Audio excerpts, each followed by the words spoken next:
Best ever performance NDA की 207 seat.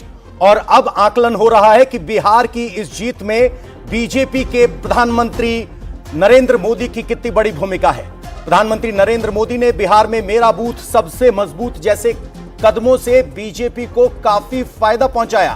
PM Modi ने नमो app के जरिए 3 बार बीजेपी कार्यकर्ताओं से, महिलाओं से और युवाओं से सीधा संवाद किया, जिसमें लाखों लोग डायरेक्ट जुड़े थे।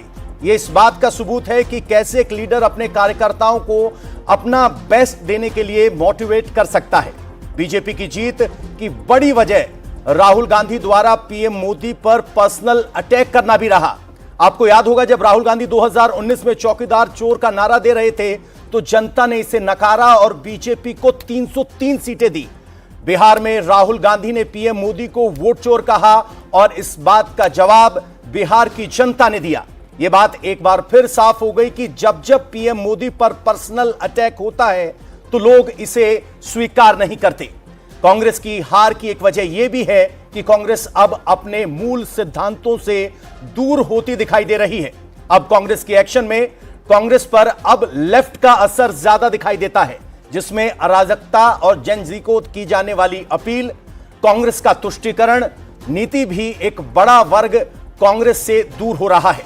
विरोधियों के नैरेटिव की वजह से 2024 में लोगों ने बीजेपी को 240 सीटों पर रोक दिया, लेकिन शायद उसके बाद लोगों को लगा कि कहीं उन्होंने मैंडेट देने में कोई गलती तो नहीं की, क्योंकि 2024 के बाद हरियाणा में बीजेपी की जीत हुई।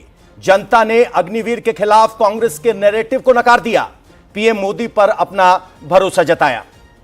और फिर महाराष्ट्र में एनडीए की लैंडस्लाइड विक्ट्री को आप याद करें, बीजेपी के चीफ मिनिस्टर के बनने को याद करें।